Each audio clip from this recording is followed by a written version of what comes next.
à cette époque, regardez cette photo-là, à cette époque-là, quand je prêchais l'évangile, je savais à l'intérieur de moi qui j'étais. Sauf que les réalités extérieures étant tellement têtues, personne à l'extérieur ne savait qui j'étais. Et tu es peut-être à cette époque de ta vie. Écoute-moi très bien, écoute-moi très bien. Le tout n'est pas ce que les gens pensent de toi. Le tout n'est pas ce que les gens disent de toi. J'ai demandé à ma femme, et j'aime la vérité, j'ai dit, si je t'avais rencontré dans cet état, est-ce que tu m'aurais épousé? C'est ce qu'elle m'a donné comme réponse. Elle m'a dit, je ne t'aurais même pas vu.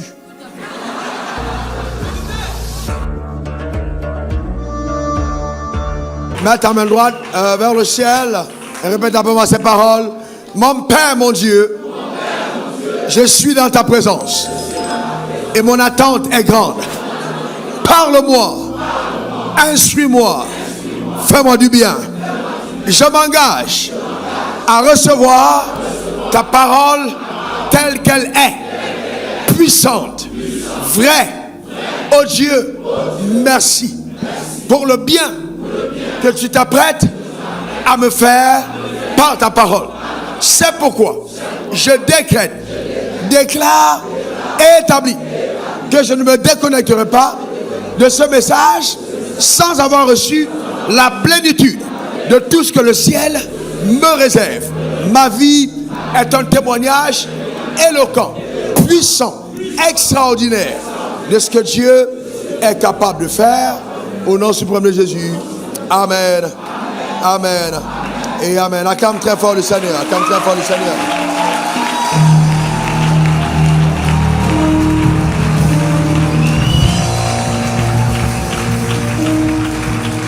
Bien, nous aurons une même pensée qui va couler sur 5 jours.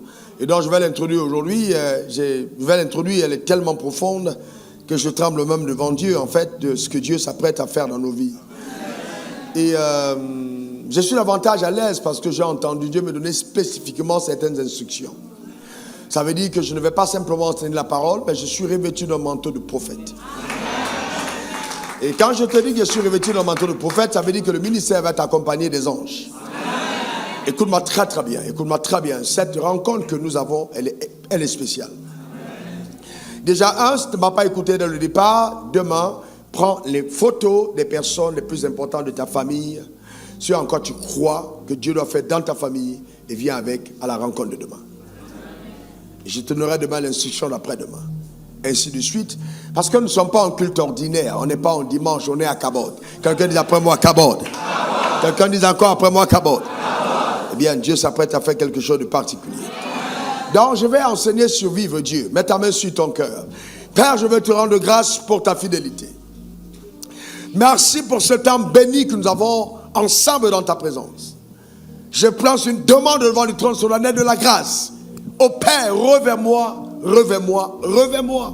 de ton habileté. Accorde-moi la capacité en ce jour d'enseigner posément, profondément, puissamment le conseil de ta volonté. Et donne surtout à toutes les personnes connectées dans cette salle, dans la salle annexe, ceux qui sont connectés en direct. Père, je prie dans le nom suprême de Jésus que tu donnes à chacun de saisir la plénitude de ta pensée. Et que personne ne parte d'ici, ne se déconnecte comme elle est venue, au nom suprême de Jésus.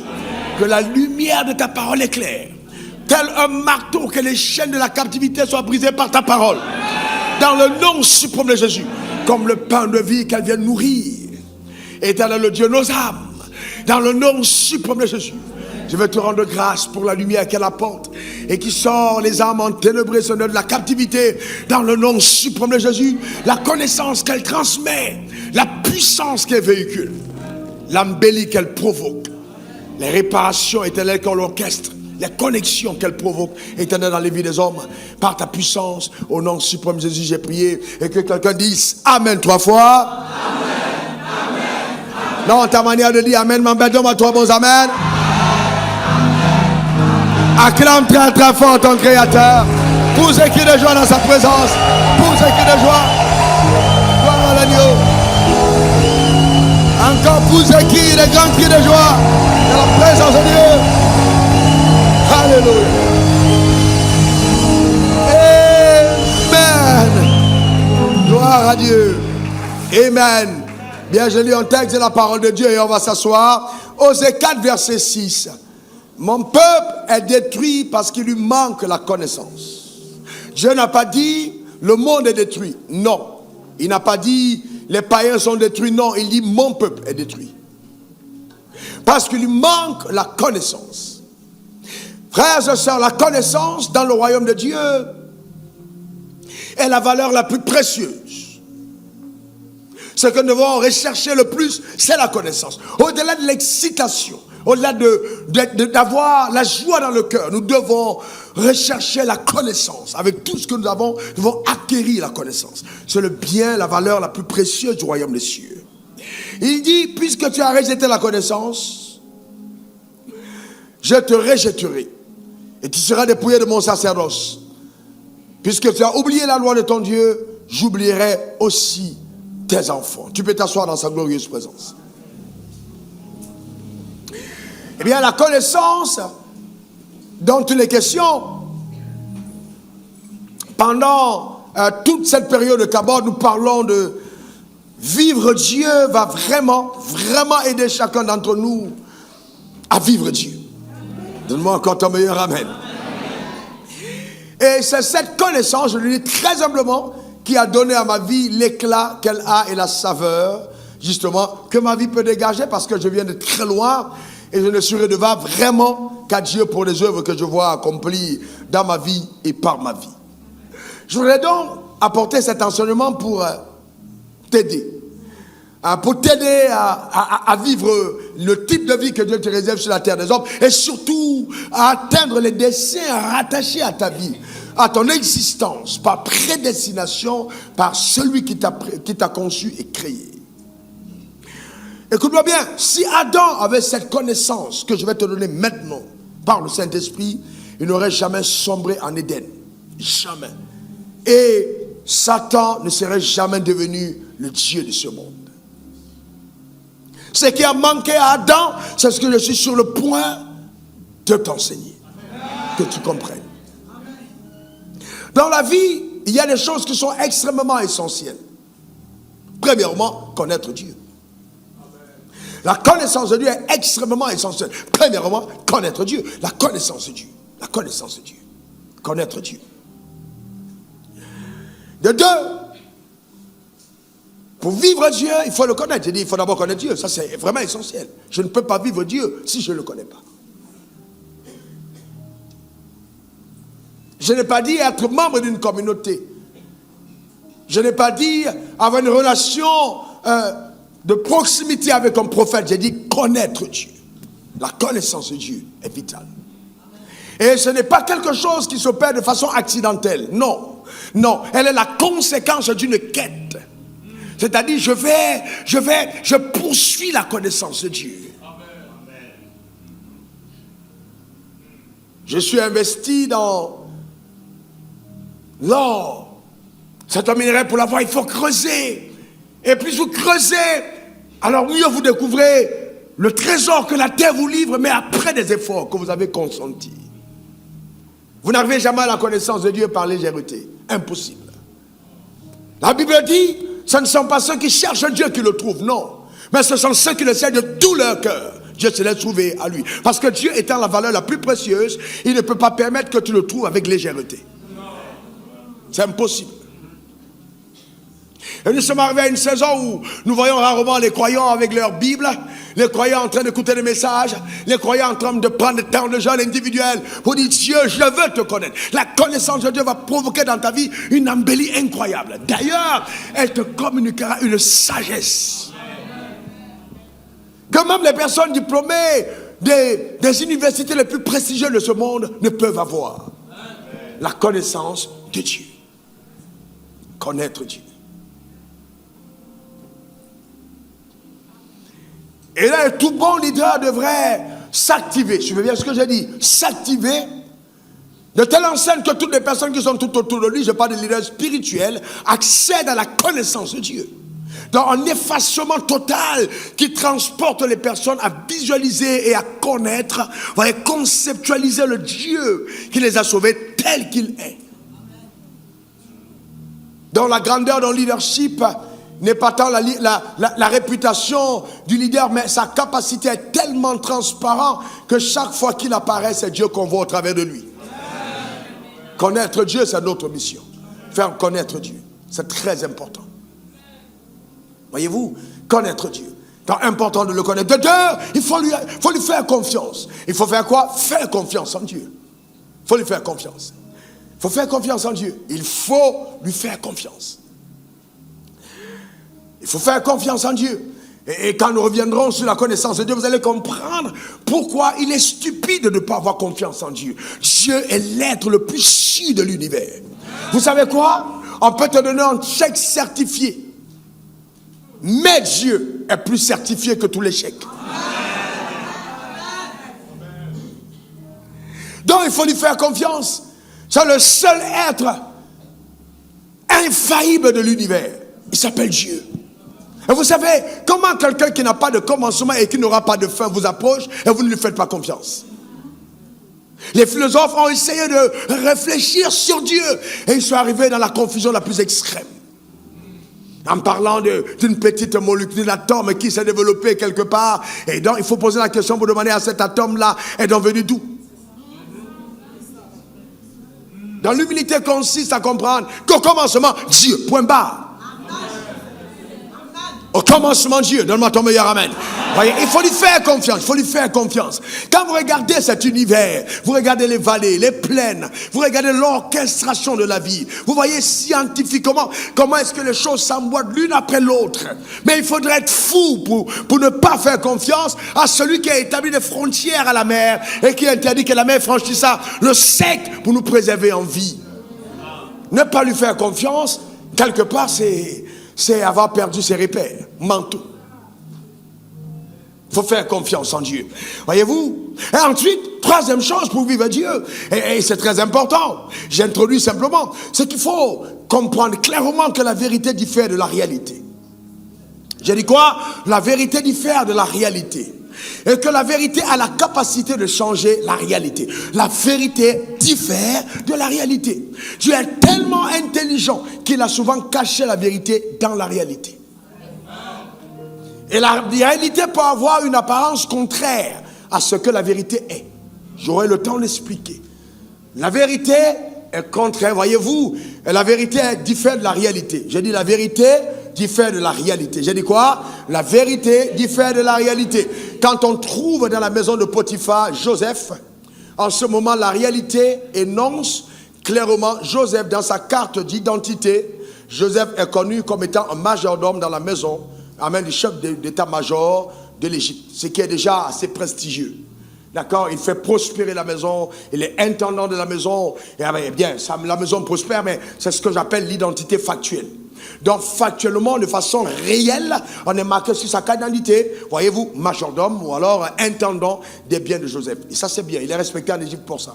Mais dans le ciel, la réalité de Joseph n'est pas ce que la carte d'identité énonce. Il y a toute une autre vérité. La réalité cache qui est véritablement Joseph.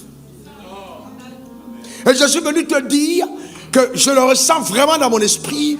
Et on n'entrera pas en 2024 que tu n'aies porté le nouveau manteau que le ciel te réserve. Ta manière de dire amen m'embête. Le manteau que le ciel te réserve. En fait, certains d'entre vous, pendant que je parle, je vous vois habiller des vêtements de la tradition. Je vous vois habiller des vêtements que les sorciers vous ont donné de porter. Mais à la fin de ce message et à la fin de ces cabones, tu seras obligé d'entrer dans ton intronisation royale et de retrouver la vérité. Donne-moi encore ton meilleur amen. Dis encore amen. Donc la vérité est totalement et souvent radicalement opposée à la réalité. Parce que celui que tu retrouves en prison comme étant le chef de cellule, le révérend Kanker, et peut être 24 heures plus tard le premier ministre du gouvernement. Et la Bible est remplie d'histoires extraordinaires où Dieu nous a montré comment est-ce qu'il est capable en un seul moment de faire shifter les choses. Et c'est pourquoi toi-même quand tu te couches et que tu dors, je te dis la vérité, tu ne te connais pas encore. Tu ne sais pas qui tu es. Non, il y a des pans de toi que Dieu t'a cachés. Parce que si tu les révèles maintenant, ta tête peut exploser. C'est tellement grand que ça va dépasser tout ce qu'on a déjà vu avant. Dans ta famille, il n'y a jamais eu quelqu'un qui a atteint ce niveau. Les gens n'ont jamais atteint cette dimension. Mais comment est possible? On n'a jamais vu quelqu'un sortant de ton village qui peut porter un tel rêve. Mais Dieu, dans son amour, dans son immensité, dans sa sagesse, a décidé de prendre, voyez-vous, l'indigent de la poussière, le retirer de la boue, pour le faire asseoir avec les grands à leur table.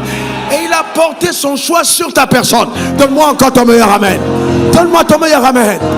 Assieds-toi convenablement, ne t'inquiète pas. Ne t'inquiète pas. Ah bien, tu seras tellement chargé de sa puissance que tu vas te réveiller la nuit en parlant. Certains d'entre vous, le message que vous entendez va résonner dans votre sommeil. Satan n'aura pas de choix que de capituler. Ta manière de dire amen m'embête. Je lève ma main vers le ciel. J'engage prophétiquement la puissance de ce message sur ta destinée.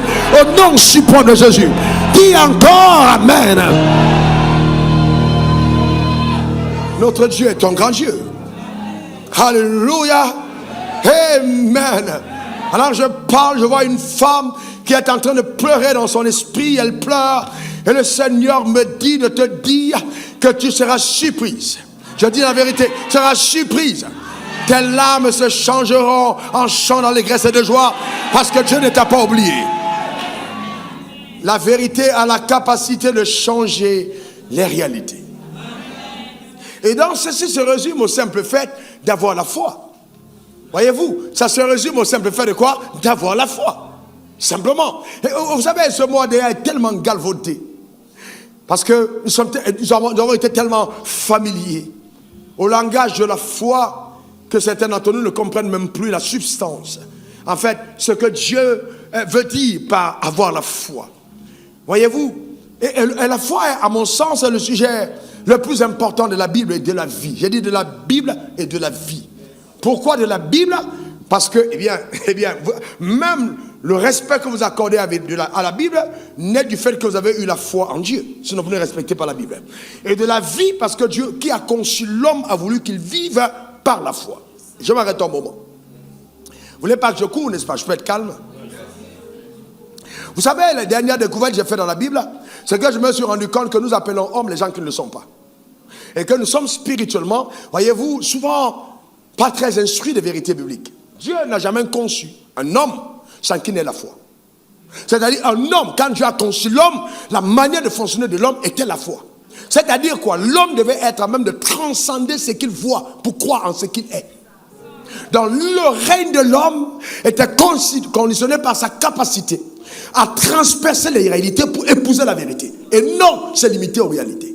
C'est pourquoi il dit l'homme ne vivra pas de pain seulement, mais de toute parole qui sort de la bouche de Dieu. Donc, il sous-entend que pour lui, un homme est quelqu'un qui vit de la parole. Et dans le règne spirituel, la parole a plus de poids que la nourriture. La parole a plus de poids que l'argent. Écoutez-moi très bien. Beaucoup de personnes me posent la question, mais comment tu fais avec tout ce que Dieu te donne? Tu es toujours autant passionné. Parce que pour moi, et que je vous donne ce qui est clair, la Bible a plus de poids pour moi que l'argent.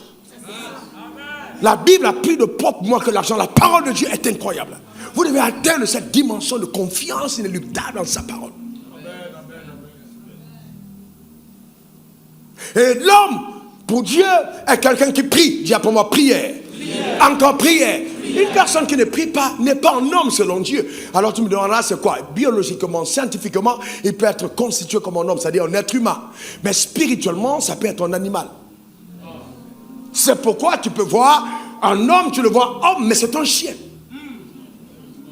Il court derrière tout ce qui est immoral, il n'a pas de frein. Pourquoi? Parce que la dimension spirituelle étant déconnectée, vous voyez, le côté charnel apparaît. Écoutez-moi très bien, suivez-moi attentivement. L'homme qui est déconnecté de Dieu a moins de poids qu'un animal. Alors je vous explique pourquoi. Vous savez pourquoi? Parce que l'homme apparaît dans la création dans quel ordre? Il apparaît dans quel ordre? Le 6e jour, l'animal apparaît dans quel ordre? L'apparaît entre l'animal et l'homme qui est venu en premier. L'animal, dans la loi de la première mention, quand Dieu mentionne quelque chose en premier, ça n'a plus de poids que ce qui vient en deuxième. C'est pour ça que vous n'entendrez jamais Dieu dire la terre et le ciel. Il n'est pas bête, hein? Il va toujours dire le ciel et la terre. Voilà. Et donc, même quand vous êtes avec votre femme et la femme dit mon mari et moi et mon mari. Non, vous corrigez mon mari et moi. Parce que l'ordre, même dans le langage, va rétablir l'autorité. C'est ça la spiritualité.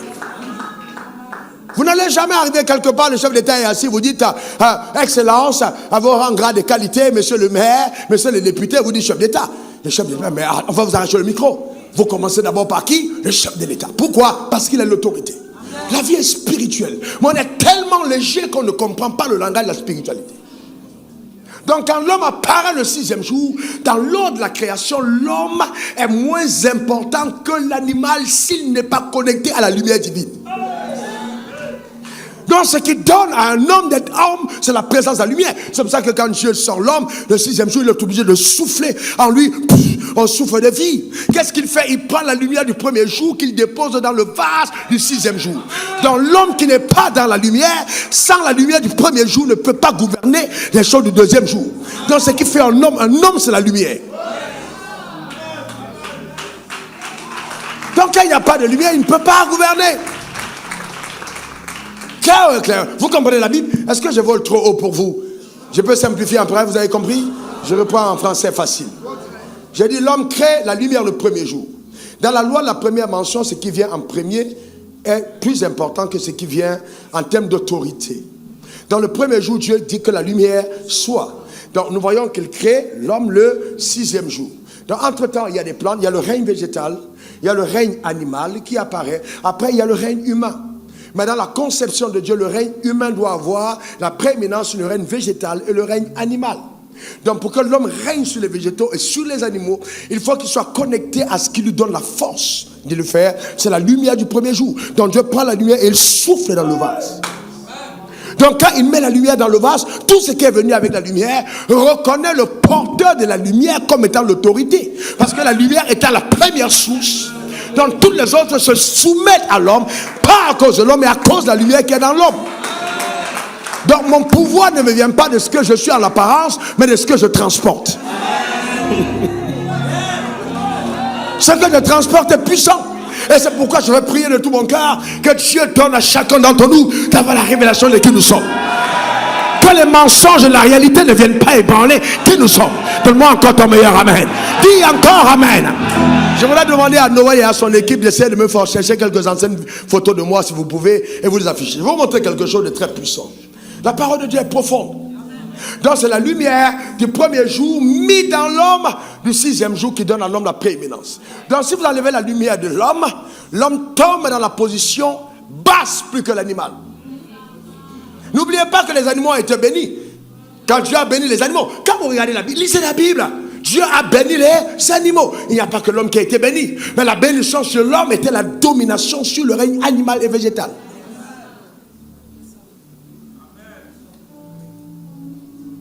Donc si je perds ma lumière,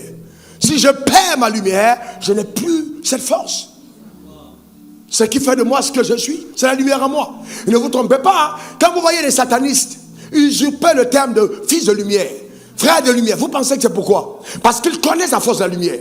C'est dramatique de voir que dans nos églises, on ne connaît pas la force de la lumière. Si vous vous connectez, comme on va le faire pendant Kabod, à la fréquence de la lumière, vous êtes obligé d'accélérer. Dans ta manière de dire amen, m'embête. Je vais vous demander, est-ce qu'on a besoin de demander à quelqu'un qui est dans l'avion d'aller plus vite que celui qui est dans la voiture? Pourquoi? Le problème de beaucoup de croyants, c'est qu'ils pensent que leur accélération viendra de leur prière. Non. L'accélération ne vient pas du fait que je prie, mais c'est que tu te transportes dans les hauteurs et que tu commences à aller à la fréquence de la lumière. Il n'y a rien de plus rapide que la lumière. Donc si tu connectes à la fréquence de la lumière, tu es obligé d'aller très vite.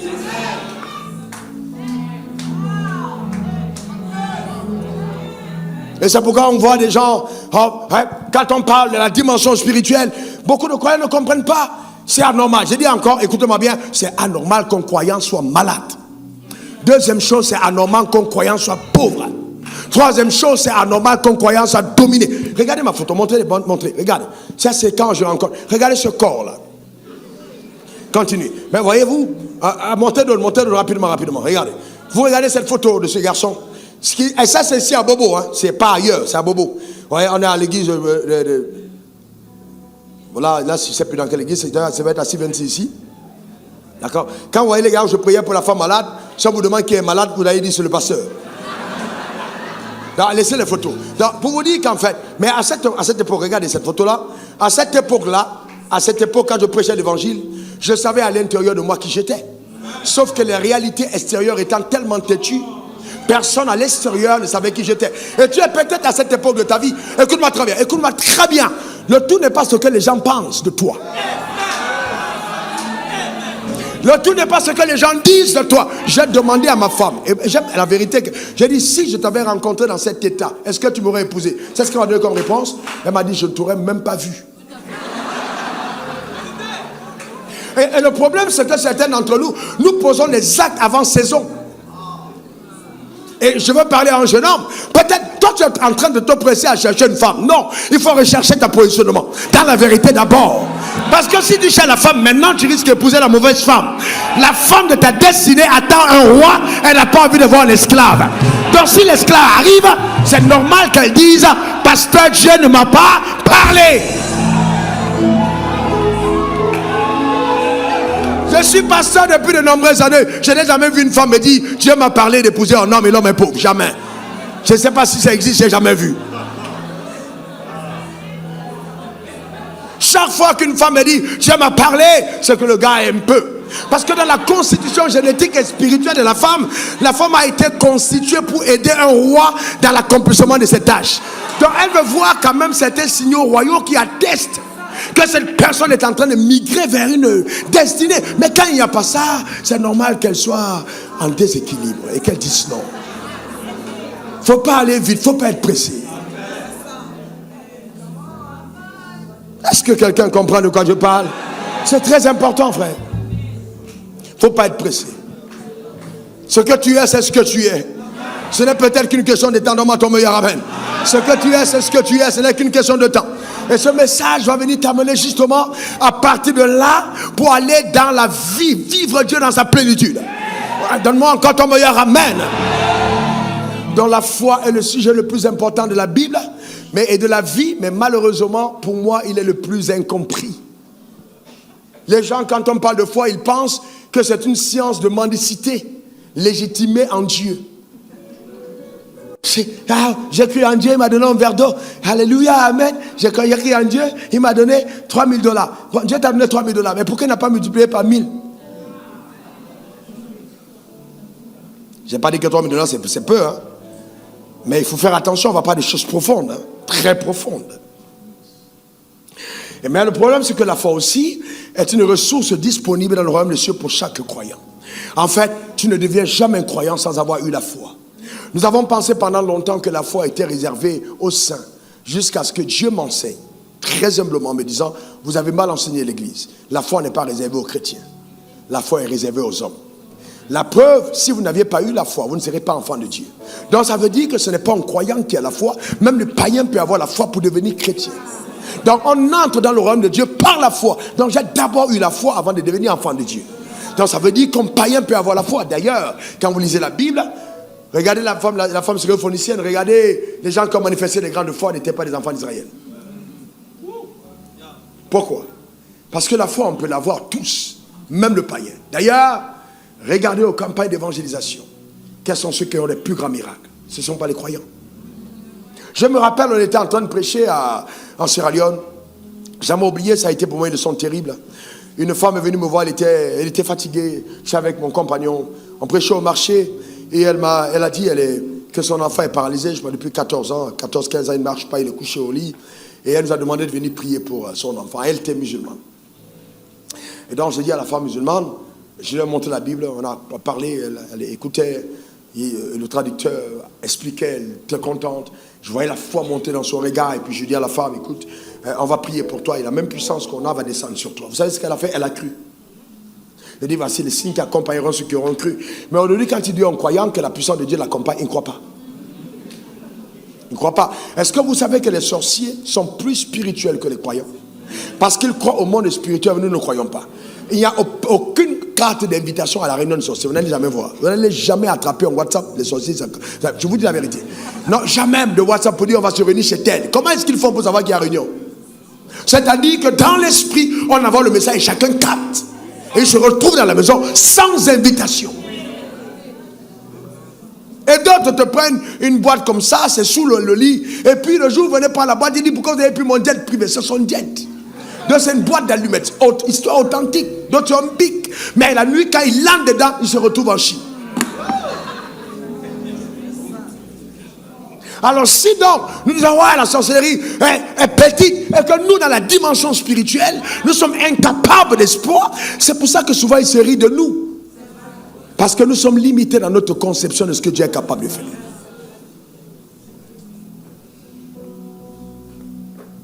Donc nous parlons de foi. Donc c'est vraiment, à mon sens, c'est disponible pour tous. Dieu veut que tu aies la foi. Mets ta main sur ton cœur, dis Seigneur, je veux avoir la foi. Je veux manifester une grande foi. Je veux vivre par la foi. Alléluia. Et donc, revenons sur Adam. Et donc, quand je dis que si Adam avait su ce que nous savions, ce que je t'enseigne aujourd'hui, il n'aurait jamais été déçu. Certaines personnes trouvent peut-être que c'est assez exagéré. Mais quel était le piège chez Adam? Quand le serpent est venu, le serpent est du règne animal. Le serpent était béni par Dieu, c'est vrai. Mais on a dit à Adam, tu domineras sur les poissons de la mer. On a même mentionné les oiseaux du ciel et tous les reptiles qui rampent sur la terre. Donc, c'était clair que la personne qui devait dominer, c'était qui? C'était Adam. Donc, sur la terre. Donc, quand le serpent vient parler à la femme, et le serpent dit à la femme, est-ce que Dieu a-t-il réellement dit? Quand Dieu parle à la femme, il dit, vous serez comme les dieux. Qu'est-ce qui se passe? Il est possible que dans le jardin d'Éden, quand elle se regarde, et elle regarde sa morphologie, elle se dit, je ne peux pas être Dieu et puis j'ai cette taille. Ou quelqu'un se dit à l'église, je ne peux pas être ton roi et j'habite cette maison. Je ne peux pas régner sur la terre alors que je suis locataire. Ça n'a rien à voir. Et je crois que c'est la raison pour laquelle quand Jésus est venu dans le monde, il est venu dans le chemin le plus méprisable. Pour montrer aux hommes que, en fait, ton identité n'a rien à voir avec ta condition sociale. Et que pourquoi en qui tu es, tu devrais te détacher de tes conditions sociales pour entrer dans la condition spirituelle. Ce qui fait de toi ce que tu es, c'est ce que tu es spirituellement et non ce que tu es socialement. Maintenant, deuxième facteur, parce que quand j'ai dit ça, les religieux sont contents.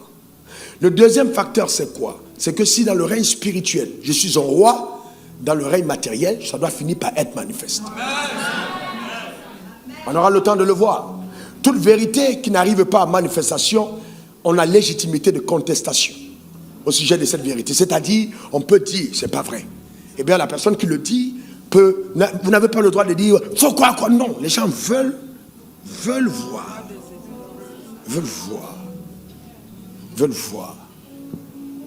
Donc vous n'allez pas vous plaindre quand quelqu'un dira mais ils parlent simplement, on ne voit rien. C'est tout à fait normal. Ils veulent voir. La foi n'a jamais interdit aux gens de voir. Jésus lui-même a dit si tu crois, tu verras. Et nous on dit non, il faut juste croire. Non, les gens veulent aussi voir. Et je lève ma main vers le ciel, je dis tu verras. Ta manière de dire amen m'embête. Tu verras. Donc, on aura le temps. On va aller dans les choses très profondes. Quand la femme regarde le fruit, la Bible dit, elle vit que l'arbre était bon à manger. Je vous pose une question. Numéro 1, est-ce qu'elle avait goûté le fruit? Prophète baptisé. Elle a goûté le fruit? Non, mais qu'est-ce qui peut l'amener à déduire que c'est bon? Qu'est-ce qui peut l'amener à déduire que c'est bon? Parce qu'elle a entendu. En d'autres termes, ce que je vois. Voyez, ce que je vois ne vient pas des yeux.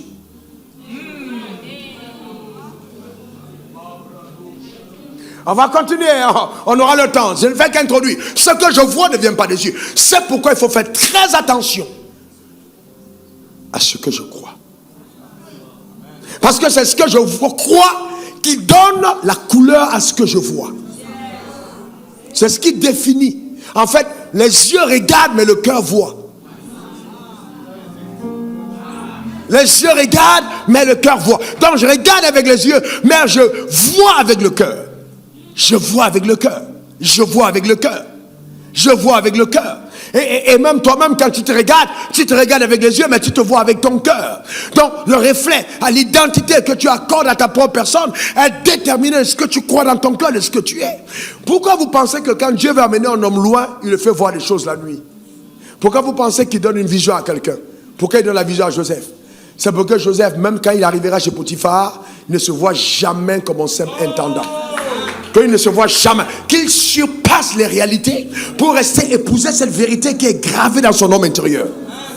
Alors c'est pour ça qu'il lui donne cette vision. Dans la citerne, il va avoir de la résilience parce qu'il a vu quelque part qu'il était en train de régner. Et son père a interprété le songe. Donc il va traverser ces étapes. Clairement, parce qu'à l'intérieur, il est gardé par quelque chose qui lui dit, voilà ce que tu vas devenir. Et je vais plus loin. Tant que tu as ça dans le cœur, la mort ne te prend pas.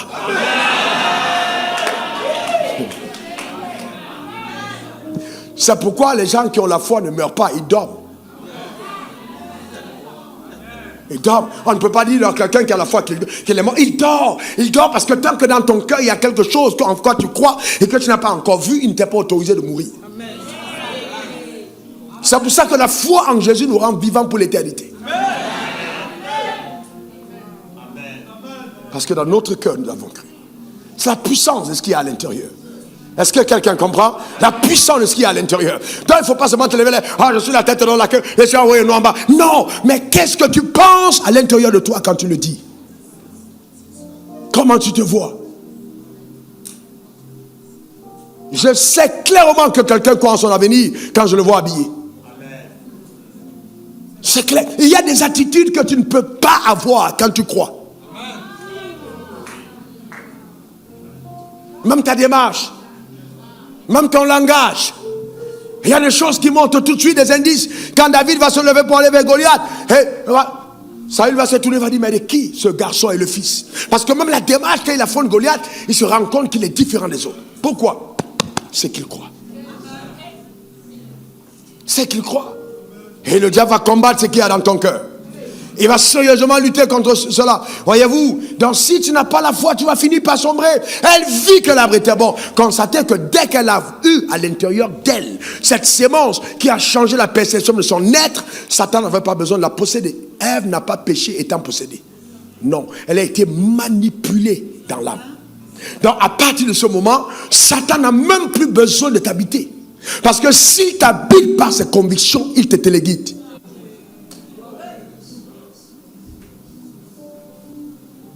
C'est ça le drame. On chasse Satan, feu, feu, feu. Mais le problème n'est pas de dire feu. Est-ce qu'à l'intérieur de mon cœur, j'ai évacué les concepts sataniques? Je ne peux pas lier Satan lors des prières et accepter ses concepts lors des méditations. Je le lis, feu, arrière de moi Satan, arrière de moi Satan. Et je suis quand même d'accord que c'est Dieu qui donne la maladie. Je suis d'accord que Dieu est en train de me punir avec le manque d'argent. Ça paraît tout à fait normal. Mais je prends autorité contre le diable. Mais vous savez, c'est un tel désordre que Satan lui-même il rit. Donc, vous voyez, est-ce que vous comprenez de quoi je parle? Si quelqu'un comprend qu'il lève la main et qu'il fasse comme ça, voilà, c'est très important. Vous voyez, il faut faire attention à ce que nous sommes encore de croyants. Et c'est pourquoi la foi va donner à quiconque la possède et vivre pleinement le plan de Dieu. À vivre Dieu. C'est par la foi que nous vivons Dieu. C'est par la foi que nous vivons Dieu. Je vis Dieu par la foi.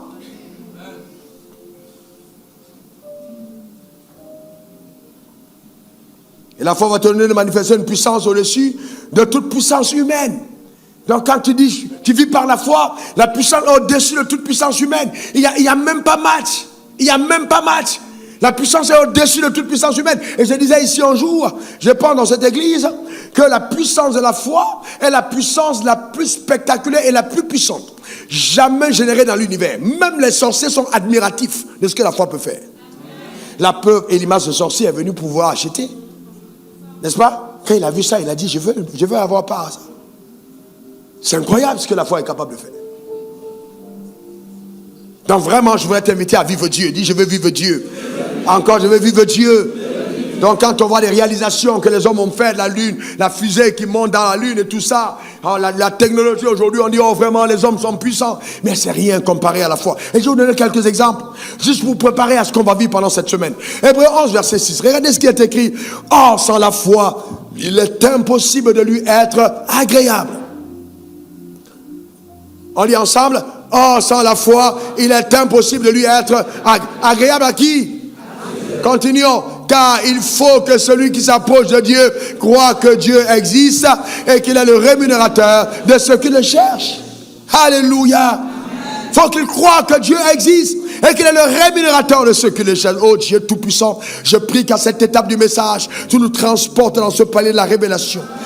Dans le nom suprême de Jésus. Écoutez-moi bien maintenant, écoutez-moi bien. Là, nous commençons tout petit peu à entrer dans le message. Écoutez-moi bien, écoutez-moi bien. Quand lisons dans la Bible, c'est pas la fois qu'Abraham, âgé de 100 ans, était rendu capable d'avoir un enfant. Et que du corps de sa femme, Sarah, déjà ménopausée, ils ont eu un enfant. Nous sommes admiratifs. Voyez-vous, nous sommes admiratifs parce qu'ils ont eu un enfant dans la vieillesse. Qui est béni de lire cette histoire? C'est incroyable. Ils ont eu un enfant dans la vieillesse, la ménopause. Imaginez dans la maison d'Abraham, quelle joie. Sarah surtout est contente parce qu'Abraham, bon, il avait déjà un autre gosse là. Donc, dans tous les cas, Sarah était tellement contente. Oh mon petit Isaac, mon chéri. Donc, Dieu laisse l'enfant à la maison avec les parents pour qu'ils se réjouissent. Ils se réjouissent. Mais vous voyez, écoutez-moi bien parce que ça c'est profond. Le plan de Dieu pour Abraham n'était pas Isaac. Et c'est là où beaucoup d'entre nous sommes. Nous avons une percée après tant de temps. Mais Dieu, la percée qu'on a eue n'est que la sémence de la percée. C'est-à-dire on a percé, mais on a percé pour percer. En fait, dans le royaume de Dieu, la faveur, ce sont les percées multiples.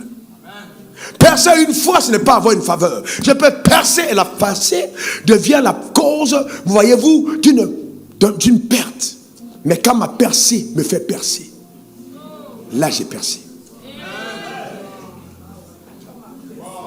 Quand ta percée te fait percer, je peux continuer?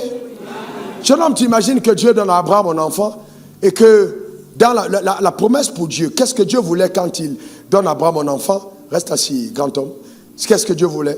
Il voulait simplement atteindre son but par Abraham. Mais il laisse 33 ans de réjouissance de son fils dans la maison avec les parents. Parce qu'il n'a pas de problème à ça. Il t'a béni financièrement. Il te laisse le temps d'acheter ta maison, d'acheter tes voitures, de faire tout ça. Il te regarde. Mais à un certain moment, il t'appelle. Il te dit, bon, écoute, continuons notre histoire. Parce qu'en fait, le but quand je donnais tout ça, ce n'était pas pour manger et boire. Il y a quelque chose que je vais faire derrière. Donc en fait, quand Dieu bénit Abraham, ce n'est pas tant Isaac qui est le problème. La visée de Dieu dans Isaac, c'est Jésus. Donc Abraham n'aurait jamais vécu Dieu s'il s'arrête à Isaac.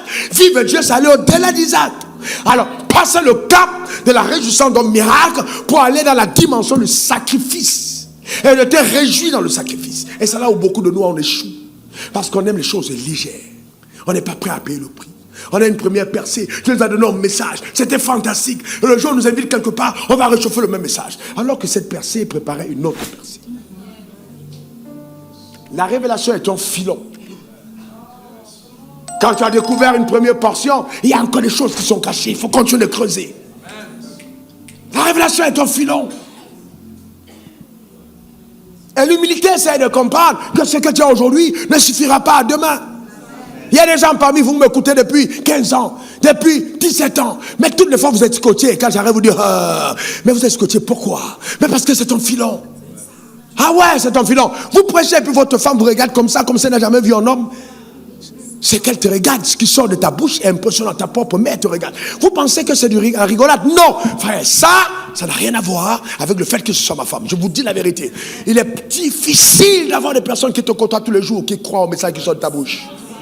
Jésus a dit, un prophète n'est pas honoré dans sa propre patrie. Donc il faut pas. Et vous savez, les femmes sont tellement vraies que quand c'est faux, c'est faux. Et elle va le montrer même dans la manière de se coiffer, de s'habiller. Vous lui avez les plus belles robes, le jour où elle est fâchée, c'est la robe qui est peut-être déchirée ici derrière qu'elle porte. Parce qu'elle veut donner un message aux gens en disant, le gars que vous voyez là, c'est un acteur. Mais elle ne peut pas parler, mais il faut qu'elle fasse quelque chose pour montrer aux gens autour qu'il y a quelque chose qui ne va pas. Il ne faut pas vous tromper, hein. Les femmes ont de l'art. Ah non, les femmes sont terribles. Elles savent rire devant tout le monde, tout en faisant un petit clin d'œil pour te montrer que le riz là, il est jaune. Que le gars qui est à côté de moi, c'est un fake. Elle t'appelle chérie. Et puis on fait comme ça à sa tante pour dire que c'est... Regarde-moi le gaou là. Regarde-moi le gars là. Amen. Toi, tu es perdu dans le film. Mais elle sait ce qu'elle fait. C'est pour ça qu'il faut faire attention à la femme. Il faut faire très attention. Il ne faut pas penser que tu vas la blaguer jusqu'à la fin. Un jour, tu retrouveras dans la même sauce que la goutti. C'est là que tu vas comprendre ce qui se passe. Donc, ah non, c'était une parenthèse. J'ai l'impression qu'il y a des hommes à qui Dieu veut parler ce soir. Lève ta main si tu es un homme à qui Dieu veut parler ce soir. Donc, vous voyez, c'est très important de comprendre ça.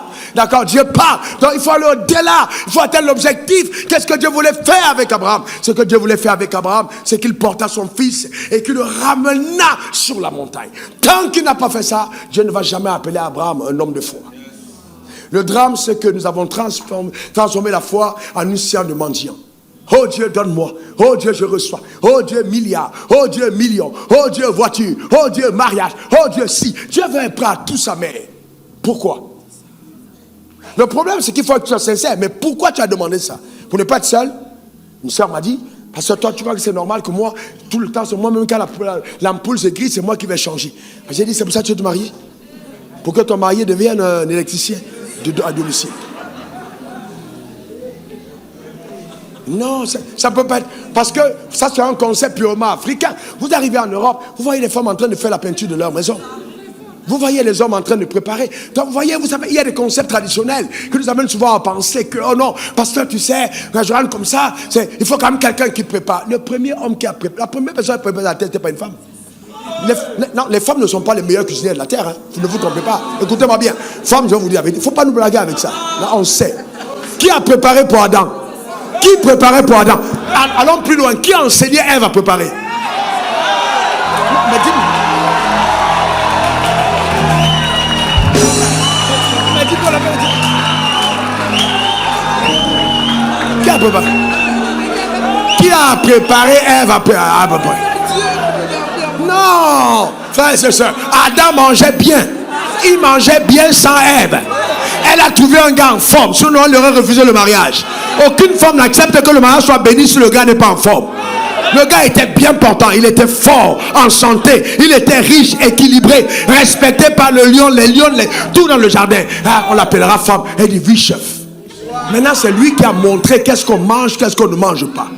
C'est lui qui a enseigné qu'on ne va pas toucher la sémence parce que cela répartit en terre pour l'avenir. Qui a donné ça à la femme? C'est l'homme. Allez demander au plus grand chef du monde. Citez-moi 5 chefs mondiaux, mais donnez-moi le nom d'une femme. Les 5 premiers chefs du monde sont des hommes capables de préparer extraordinairement. Donc vous savez, notre potentiel est incroyable. Ne laissez pas la vie, la société vous transformer, frère. Ce qu'un homme peut faire, c'est incroyable. L'homme, il ne faut pas jouer avec. Quelqu'un qui est resté seul dans le jardin d'Éden, seul. Il dort seul, il se lève seul, il parle avec Dieu seul, il nomme les animaux seul. Il ne faut pas jouer avec une personne pareille. Non, l'homme. Ah non, c'est parce que ton mari est humble. Sinon, la vérité de l'homme là, tu peux pas attraper. L'homme est dangereux, l'homme est terrible. Je suis en train de prophétiser la manifestation de l'homme. Donne-moi ton meilleur amen. Dis encore amen.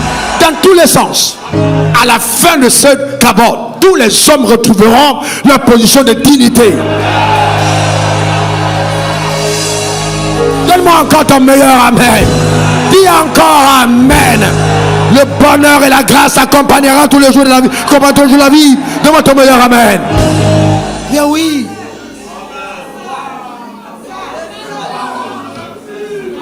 Vous savez, asseyez-vous. Tout à l'heure, nous lisions un texte. Dieu donne la sémence au semeur. Dieu donne quoi? La sémence au semeur. Et du pain pour sa nourriture. Écoutez-moi bien, c'est ici que ça se passe. Je vous pose une question.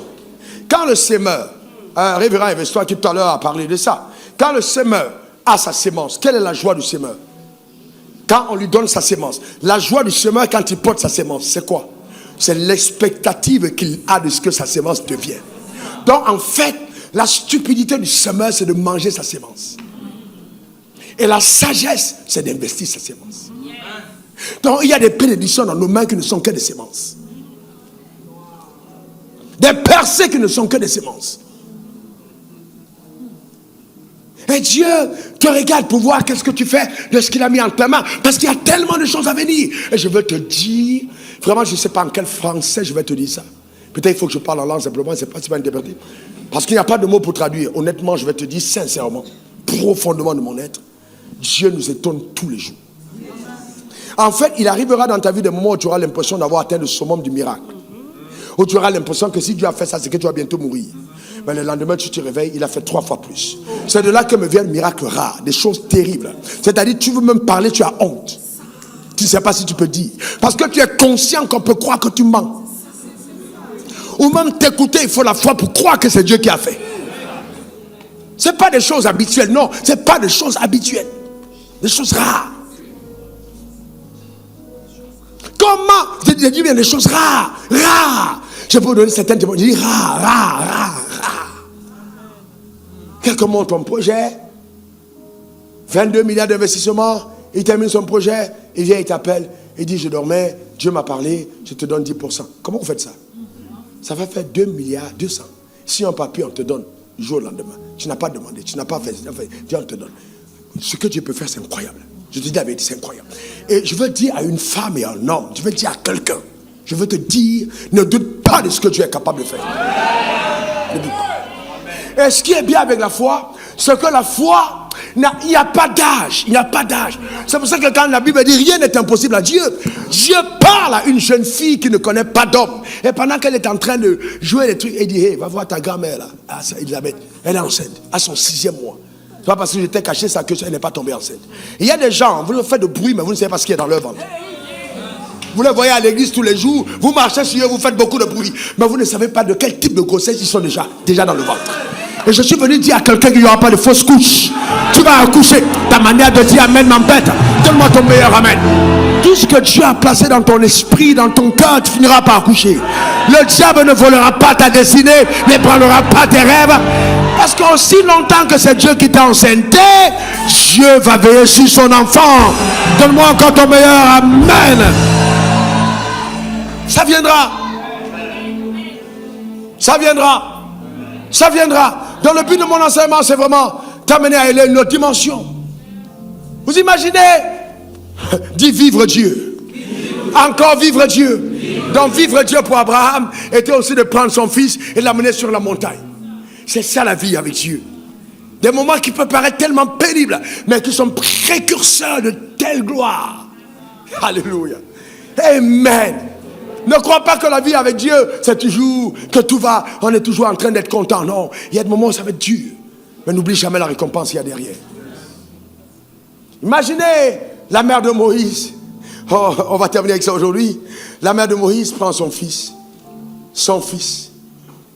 Et il y a un édit du roi. Le roi dit, on va tuer qui? Tous les enfants. On a dit quoi? On va tuer tous les enfants. De moins de 2 ans. Moïse naît à cette époque. Premièrement, le père de Moïse me dit, mais qu'est-ce qui m'a pris même? Ma femme est tombée enceinte maintenant.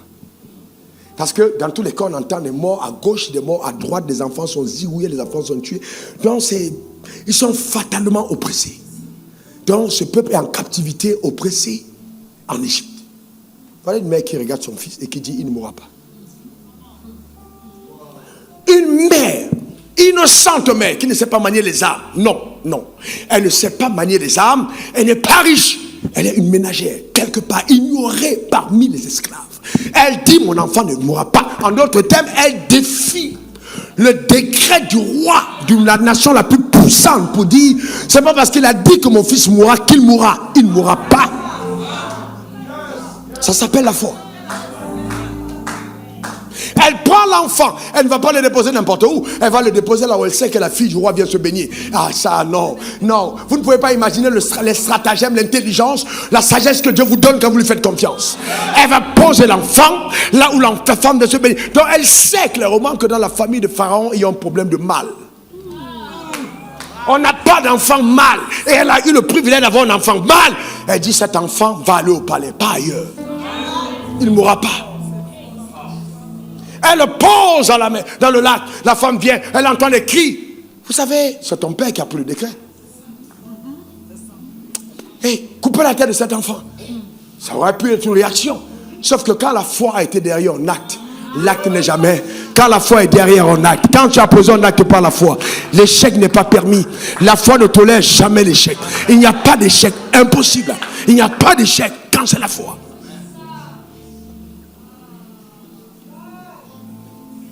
L'enfant est adopté, honorable évêque. Je te présenterai tout à l'heure. Adopté, pas adopté. Vous comprenez? Dans la famille de celui qui a pris le décret. Mais frère, quand vous lisez la Bible, souvent je lis la Bible, je m'arrête, je cours. Je crie, je dis non, Dieu, c'est juste incroyable. Et chaque fois que je dis c'est incroyable, je me rappelle qu'il est le même hier, aujourd'hui et éternellement. Et qui n'a pas dit je m'appelais, j'étais. Il a dit je m'appelle, je suis. Gloire à Dieu. En d'autres termes, en disant je m'appelle Jésus, il a rendu périmé tous les miracles d'hier. Je reprends. Il a rendu périmé tous les miracles d'hier. En disant, ça fait partie de la référence. Mais ce n'est pas avec ça que je veux m'identifier. Je veux un miracle d'aujourd'hui. Je lève ma main vers le ciel. Je déclare établi que quelqu'un vivra un miracle d'aujourd'hui. Donne-moi ton meilleur amen. Dans tes entreprises, dans ta famille, en politique, tu vivras un miracle d'aujourd'hui. Que cela soit ton partage. Que cela soit ta portion. Que cela soit ton héritage. Je vois Dieu te porter dans un ascenseur transparent pour t'amener là où seule sa main est capable de te conduire dans le nom suprême de Jésus. Assieds-toi, assieds-toi un moment, assieds-toi un moment. Assieds-toi un moment. Assieds-toi un moment, je veux. On aura le temps, on aura le temps. Assieds-toi un moment. Assieds-toi un moment. Tu vas signer de nouveaux contrats.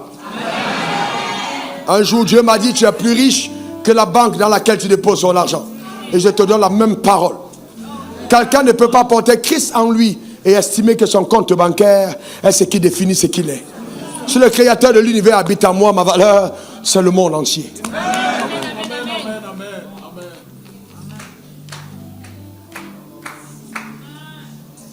Dieu va te surprendre. Je t'ai dit que je te parle comme mon prophète. Dans chaque parole que je dis, il y a au moins 12 anges qui accompagnent ces paroles. Écoutez-moi bien. Dieu m'a dit, fils, écoutez-moi bien. Dieu m'a dit, dis à mon église que l'onction, l'ange à prospérité t'accompagne. Et il m'a montré 12 anges qui marchent avec l'ange à prospérité. Donc quand je parle, il y a des choses qui se passent dans le surnaturel. Parce qu'il m'a dit, dis. Non, ce n'est pas l'école biblique. Non, on est à une rencontre de destinée. Ce n'est pas un simple cours. Non, je suis en train de parler des choses, des réparations au niveau de ta vie. Des choses qui ne marchaient pas, qui commencent à marcher. Des barrières qui commencent à être renversées. Des percées que tu commences à avoir. Les rêves qui changent par la puissance de Dieu. Donne-moi ton meilleur amen. Dis encore amen. Pendant que je parle, même tes paradigmes mentaux, ton cerveau, quelque chose se passe à l'intérieur par la puissance de Dieu.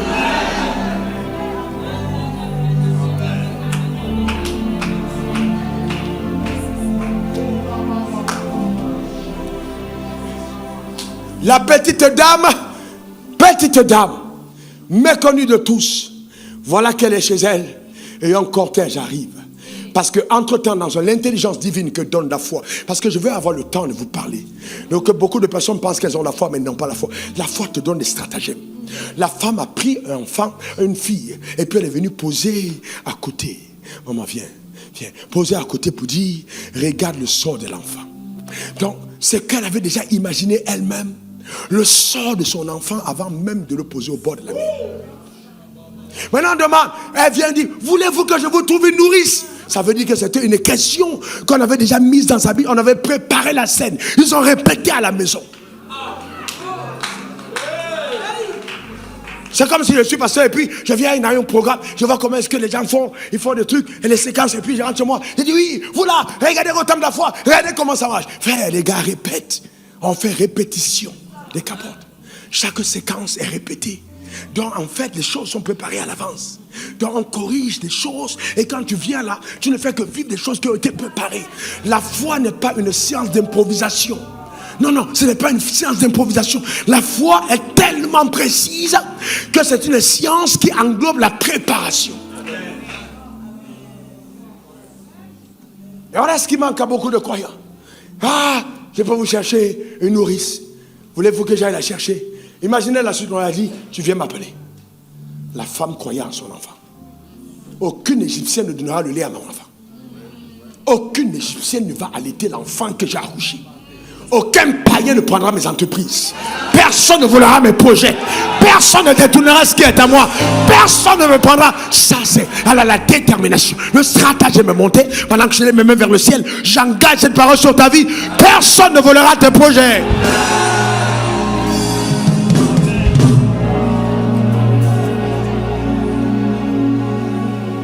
Tu vas à ta place. Voilà qu'elle s'en va. Elle fait venir la mère de l'enfant.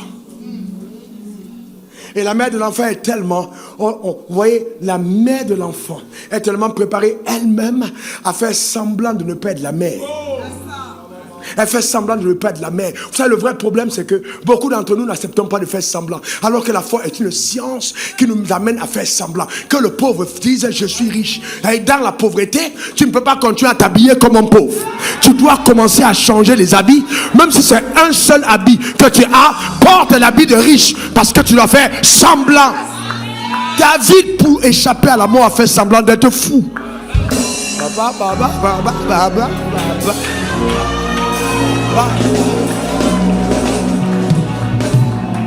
S'il n'avait pas fait semblant d'être fou, il mourrait. Frère, fais attention, la foi. Hey, la foi, faut pas jouer. Je me rappelle quand les FSI ont pris la zone. J'étais à la voiture, je sors du bureau. Les gars ont pris au carrefour la 8e tranche. 7e tranche. La 8e tranche plutôt. Pharmacie. Là, ils ont pris tout le monde. Et je viens là, je vois les gars là. Tu vois ici, c'est le jean en haut, c'est les larmes. Tu dis, bon, me fait carré. Si j'ouvre ma bouche et je donne ma carte d'identité, qui voit Camerounais, on me tue à l'instant. Parce que toutes les chaînes du Cameroun ne font que parler de Bagbo, le héros. J'ai dit, mais vous voulez nous faire mourir ici ou quoi? Quand j'ai dit, j'ai une fraction de seconde, j'accélère maintenant et je mets le levier de la foi. Quand j'ouvre la porte et que je descends, j'ai dit, les gars, est-ce que tout va bien sur le terrain? Est-ce que tout va bien sur le terrain? Est-ce que tout est sécurisé? Quand je descends ma manière de poser le pied, les gars me regardent. Est-ce que tout est sécurisé? Je dis, ça va, vous avez mangé? Ça se passe bien dans la zone? Tout va bien, chef. Je sors, ça dit, prenez. Vous faites du bon boulot. Faites du bon boulot. Chef, vous partez où? Je vais là derrière, je vais voir quelqu'un. Et on t'escorte, chef. Allez, accompagnez le chef. Et puis je suis parti. Frère, la foi, c'est faire semblant. Faut savoir faire semblant. Donne-moi ton meilleur amen. Faut savoir faire semblant. Amen.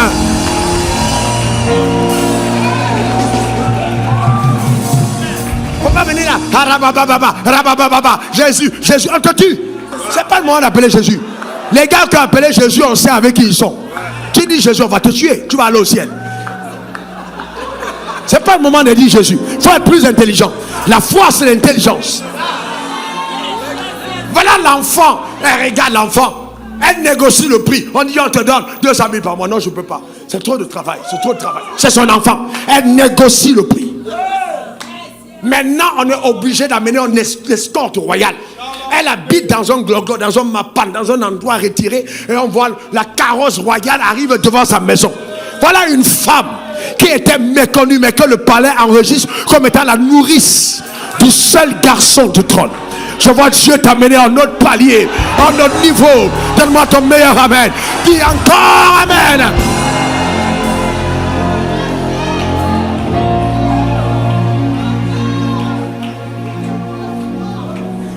Et vous savez quoi? C'est tellement agréable que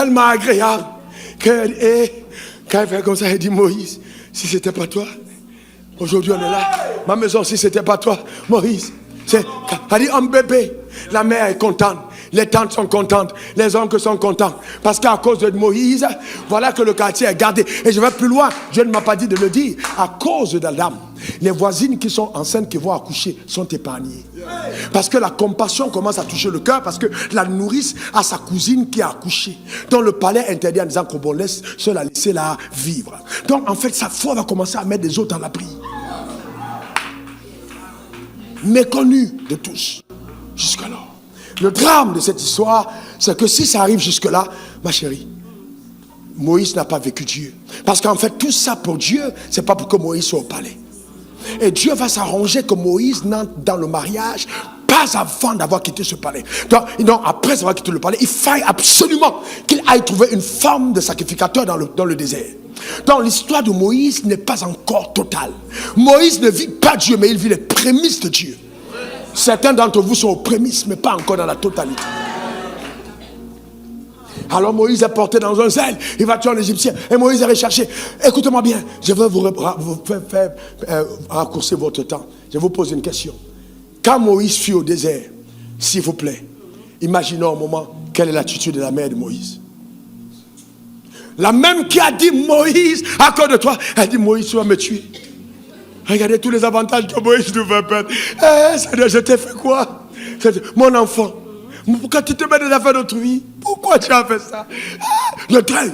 Mais Moïse n'est pas dans le désert. Il n'est plus dans les palaces. Il n'y a plus de climatiseur. Il affronte les scorpions du désert. Dans le désert. Et c'est là qu'il rencontre sa femme, Séphora. Une femme préparée au pied d'un sacrificateur qui connaît parfaitement la loi et qui va préserver Moïse de la destruction par Dieu. Une femme qui sait à quel moment il faut faire un sacrifice et qui a le sens de la circoncision. Moïse ne connaît pas ça parce qu'il a grandi il a grandi dans le hamburger, il a grandi dans le caviar, mais il ne connaît pas la loi. Mais sa femme devient à la maison celle qui enseigne la Bible à Moïse. Le problème, c'est que quand vous avez épousé les Séphora, asseyez-vous auprès d'elle et acceptez des cours privés à domicile. Qu'elle vous enseigne au moment ce que la Bible dit, parce qu'il y a des Séphora qui sont Séphora pour leur mari, et le mari ne meurt pas à cause des Séphora. Il ne faut pas seulement dire je suis le chef. Publiquement, elle va te donner la place de chef, mais secrètement, assieds-toi qu'elle t'enseigne. Elle connaît des choses que tu ne connais pas. Elle a des profondeurs que tu n'as pas. Elle est construite dans les choses que tu n'as jamais touchées et goûtées. Ne sois pas orgueilleux. Ne sois pas orgueilleux. Ne sois pas orgueilleux. Ne te passe pas d'une grâce que Dieu a mise à tes côtés. Une femme est une aide. Elle va t'aider en quoi si tu es tout. C'est-à-dire, je connais tout. Il y a des hommes qui connaissent tout. Tu vas mourir jeune. Parce que tu n'acceptes pas l'enseignement de ta femme, qui peut te donner des coups. Moïse va trouver une Séphora dans le désert parce que c'est la femme préparée pour sa destinée. Que Dieu ne te fasse pas rater ce rendez-vous. Imaginez le jeune beau. Viens, marche sur le terrain. Marche. Regardez ce jeune beau. Marche bien. Marche. Tout, voilà. Et regardez, il est dessus. Et regardez, l'Égypte, c'est comme vous là. Il y a des jeunes filles de ministres, des jeunes filles de directeurs de société qui sont là. Moïse marche. C'est le prince dans le palais. Au point où on oublie même qu'il est né, voyez-vous, en tant que qu'est-ce qui n'est pas égyptien? C'est le prince. Le gars est tout beau. Chaque fille chez elle prie pour épouser Moïse. Mais Moïse va échapper à toutes les femmes d'Égypte. Parce qu'il y a une femme qui n'a pas prié pour Moïse, mais qui est destinée à Moïse. Je suis en train de dire une femme qui a une rencontre, qui se perd dans ta vie. Donne-moi ton meilleur amen. Dis encore amen. Elles sont peut-être plus outillées dans les manicures, les pédicures, les ongles. Voyez-vous, les faux ongles, les faux cils, les faux cheveux, mais on ne sauve pas la vie d'un homme avec les choses fausses. On ne sauve pas la vie d'un homme avec les choses fausses. On n'aide pas un mari en portant du faux. Une femme ne peut aider un homme que quand elle a mis le vrai dans son cœur. Quand il n'y a pas le vrai dans le cœur, alors il n'est pas une aide. Elle est une dilapideuse. Parce que le faux ne vient pas du ciel, le faux vient de l'enfer. Faux cheveux, faux cils, fausses dents, faux lèvres, faux seins, faux habits, fausses fesses, fausses chaussures, faux talons, tout est faux. Comment tu vas aller loin avec ça? Je prophétise le remplacement du faux par le vrai. Que le faux soit remplacé par le vrai. Que le faux soit remplacé par le vrai. Que le faux soit remplacé par le vrai.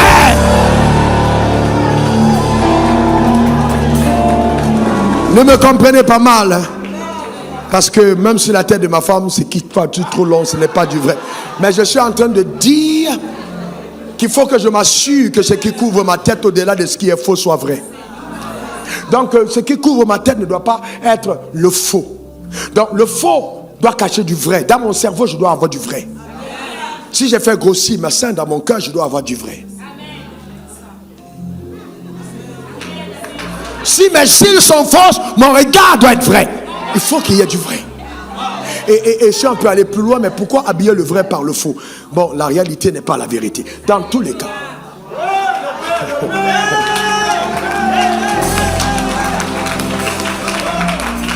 Moïse, il a la peur. Les femmes, ne soyez pas fâchées contre moi. Moïse, on cherche Moïse. Mais vous savez quoi? Moïse a été épargné pour une seule raison. Parce qu'il avait été dit à Abraham. C'est pour ça que dans la montagne, quand Dieu lui apparaît, il dit: je suis le Dieu de ton père. Le Dieu d'Abraham, d'Isaac et de Jacob. En d'autres termes, si ce n'était que toi, je ne viendrai jamais. Mais comme j'ai donné une parole à un homme appelé Abraham, qui m'a donné son fils Isaac et qui a organisé tout ceci, je suis obligé de te rendre visite. Sinon, un gars comme toi, je ne t'aurais même pas calculé. Je suis le Dieu de ton père, le Dieu d'Abraham, d'Isaac et de Jacob. Enlève tes chaussures. L'endroit où tu te tiens est ton Dieu plus. Ça dit, déchange-toi de tout ce que tu as connu en Égypte. Entre ici dans une autre école. Je veux te montrer des choses. Tu vas commencer à marcher avec le grand Dieu. Tu vas me connaître, tu vas me vivre moi. Alors la vie de Moïse commence quand Dieu lui apparaît, connaître Dieu. Il dit, va maintenant, tu vas faire sortir ce peuple.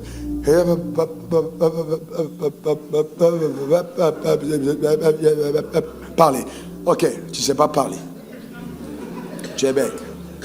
Vous savez, quand vous rencontrez Dieu, ce que vous appelez suffisance, vous vous rendez compte que c'est une insuffisance.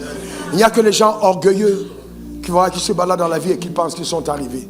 Le jour des vraies rencontres, quand Dieu t'apparaît, c'est là où tu te rends compte que tu prophétisais, mais tes lèvres étaient impures. Isaïe dit, mes lèvres sont impures, Seigneur, mes lèvres là sont impures. Les vraies rencontres te rendent humble, véritablement humble, vraiment humble, quand c'est Dieu qui te rencontre. Voilà Moïse, voilà, qui doit partir faire sortir le peuple. Donc, 40 ans. Maman, je te pose une question. Ton enfant que je connais là, 40 ans, tu ne l'as pas vu. 40 ans, tu es comment? Les tentes. Vous savez, quand vous lisez la Bible, lisez la pierre. Quel était le sort de cette famille qu'on avait célébré à cause de Moïse? Peut-être même il y a eu des enquêtes. On a dit, allez voir. Maintenant, les sont les policiers qui viennent. On dit, on fouille partout. Vous avez caché Moïse, il doit être ici. Sûrement, la première chose qu'on fait, avocat, c'est qu'on va chercher dans la famille des poches. Le même gars qui a meilleur le pendant commence à mettre le trouble. Le même comme bénissant commence à le maudire. Mais tout ça, ça fait partie de la vie de Dieu.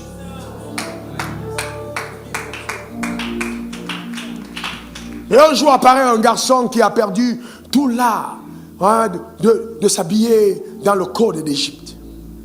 Il porte une longue robe, une moustache qui n'est pas soignée, un regard qui est perçant. Il arrive et il va tout droit dans la maison de Pharaon parce que l'instruction qu'il a lui vient de cette maison.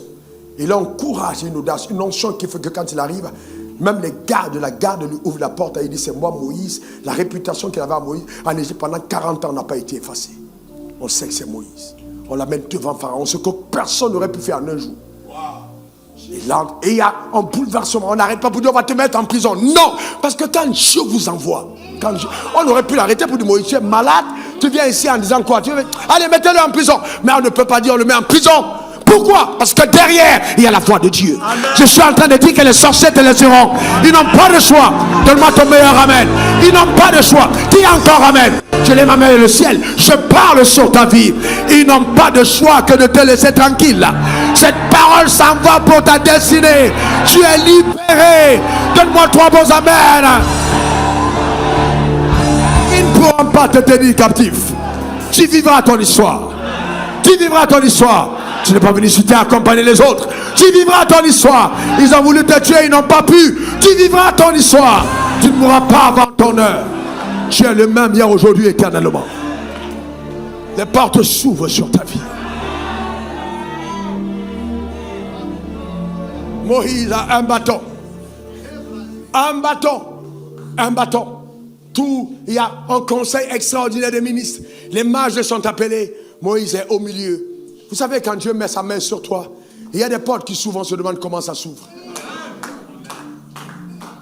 On ne touche pas n'importe comment une personne que Dieu a oint. Et dit ne touche pas à mon oint. Je lève ma main vers le ciel. Et après cette prière, écoute-moi bien, les choses qui ne t'arrivaient pas avant. Écoute-moi attentivement. Je ne suis pas en train de rigoler. Les choses qui n'arrivaient pas avant vont commencer à t'arriver. Je vais autoriser dans ta vie que tu goûtes au type de faveur que Dieu m'a donné d'avoir. Et je veux même prier que Dieu te donne d'en avoir 7 fois plus. Que le Seigneur t'ouvre ses portes. Et que tu aies accès au devant des rois. Que la main de Dieu t'accompagne sur le territoire de ta destinée. Que là où tu ne pouvais pas entrer hier, tu entres aujourd'hui. Parce que Dieu, par sa souveraineté, a décidé de faire de ta vie un témoignage élogieux. Je déclare et établis que tu es déshabillé du manteau des réalités. Et que Dieu te donne d'entrer dans la dimension prophétique de ta destinée. Tu vie ne sombrera pas, tu ne seras pas détruit, tu ne mourras pas avant ton heure.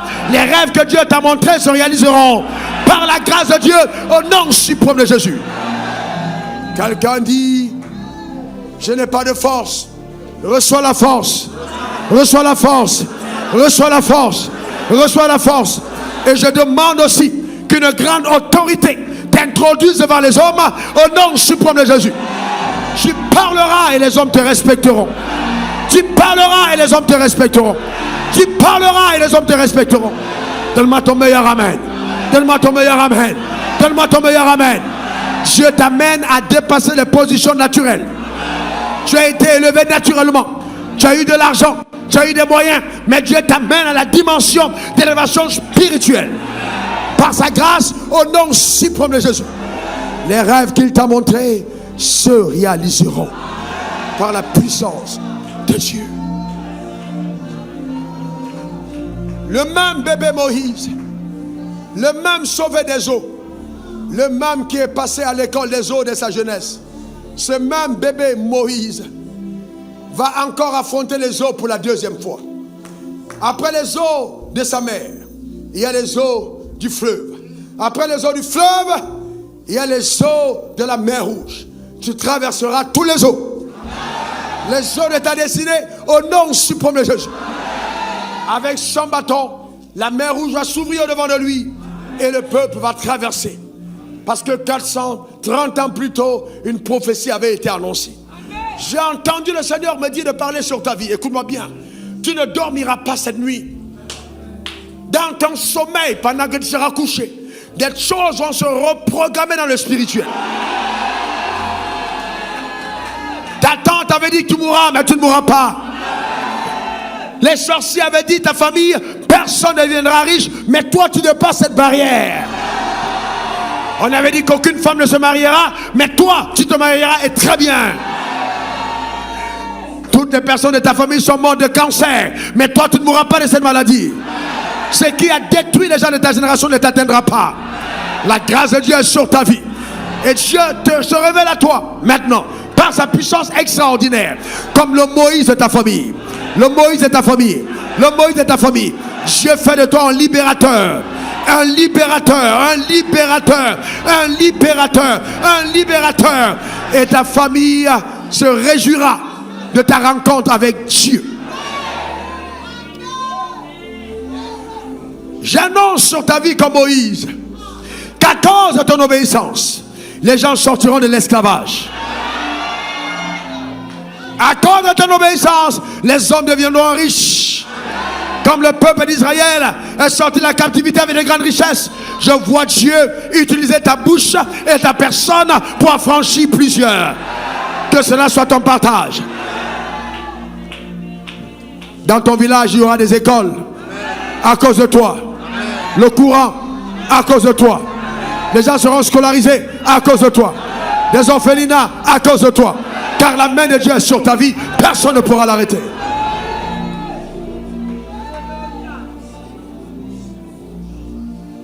On adorait des faux dieux, mais à partir de toi aujourd'hui, les gens embrassent la voie du salut.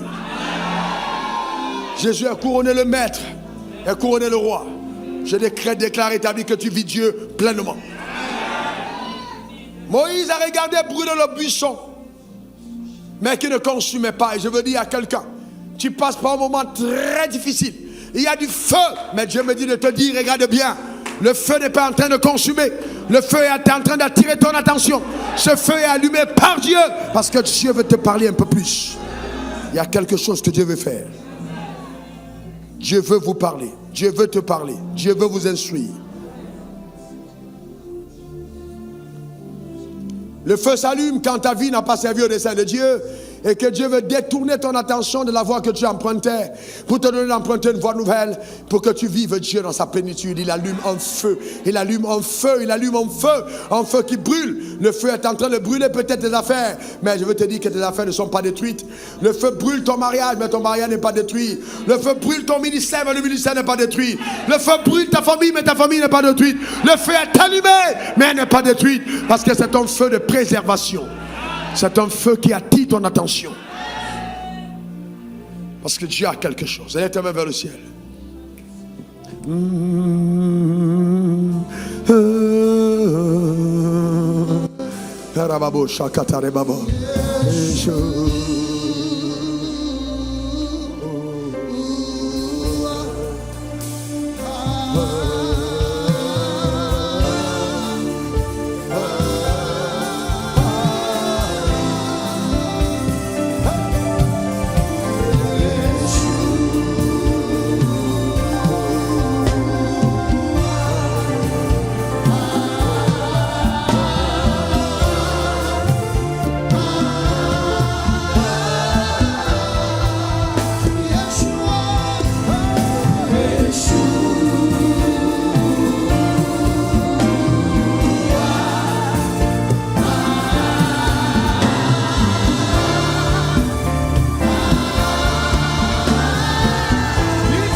La première prière que Dieu m'a ordonné de faire ce soir, c'est par rapport à chacun d'entre nous.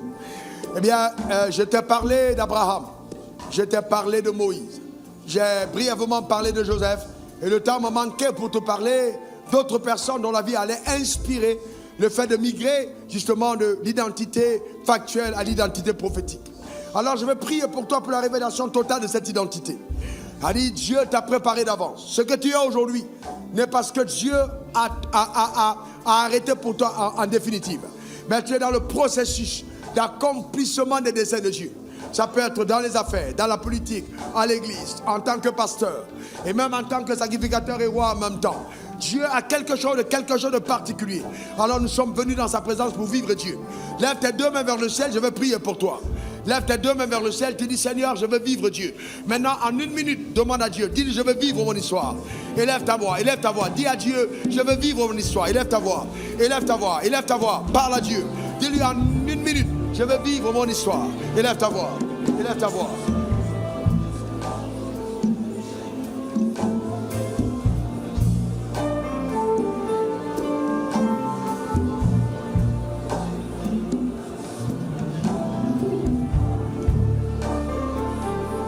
Là où tu es, quel que soit le lieu, élève ta voix, ne t'étais pas. Dis à Dieu, je veux vivre mon histoire. Je veux vivre mon histoire, celle que tu as écrite de ta main.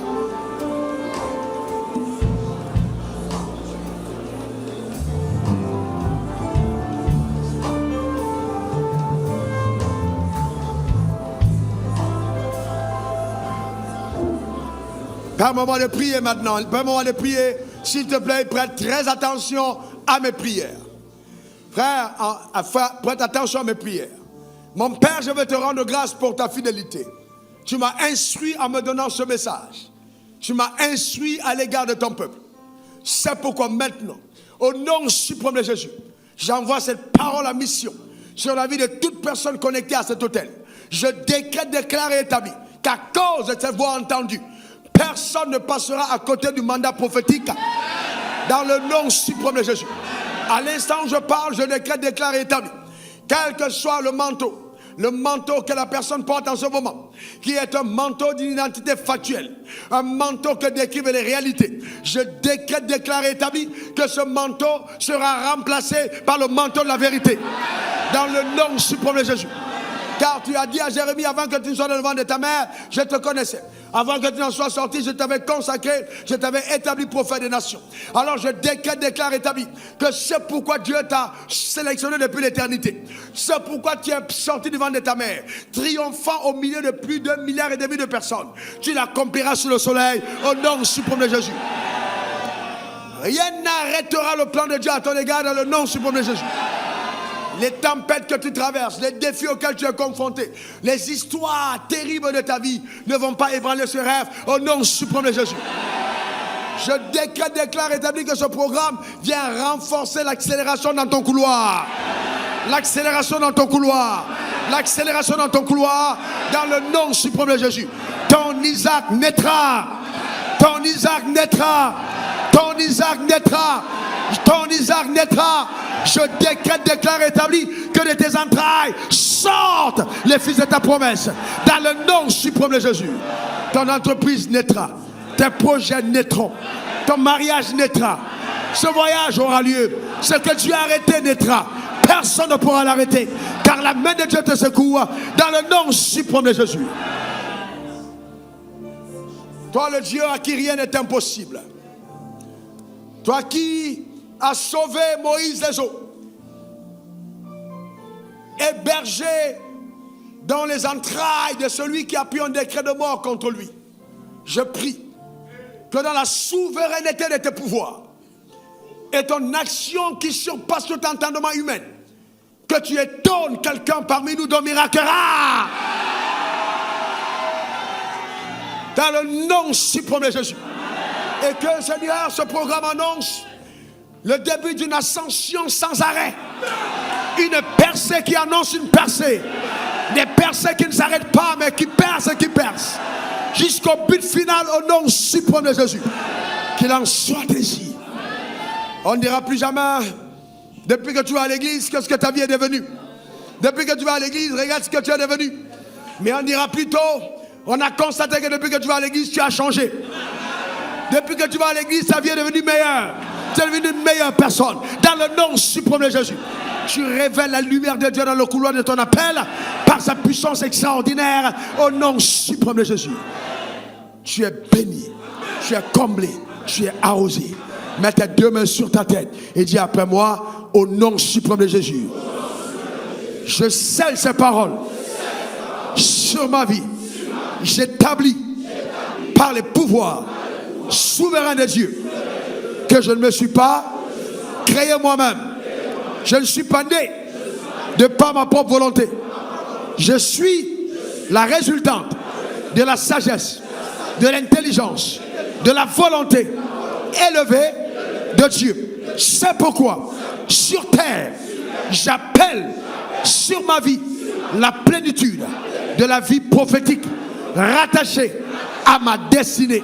Je ne mourrai pas avant mon heure, je vivrai et je posséderai tout ce que le ciel a en store dans le magasin. Pour moi, je possède tout ce qui est à moi, pleinement, spirituellement, mentalement, socialement, financièrement. Je possède ce qui est à moi. J'annonce sur ma vie une reprogrammation divine des actions sataniques. Je ne vivrai pas le plan des sorciers, le plan de Satan. Car mon égard, il est écrit, je bâtirai ton église, je bâtirai mon église, et les ponts de ce jour des morts ne vont pas prévoir contre elle.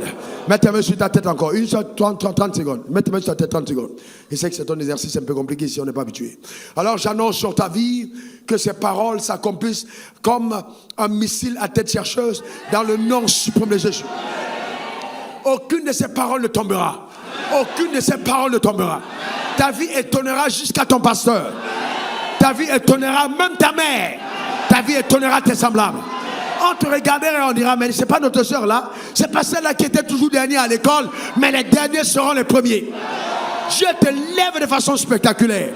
Il augmente sa sagesse, il accroît ton intelligence, il augmente tes connexions, il te donne sa force, il te renouvelle de l'intérieur, il t'introduit devant les rois, il te fait asseoir les grands, avec les grands à leur table, dans le nom suprême de Jésus. Donne-moi 3 bons amen.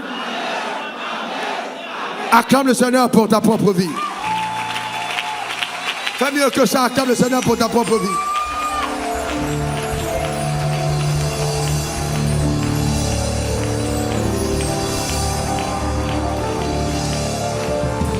Dis après moi, je vivrai mon histoire en Dieu. Encore une dernière fois.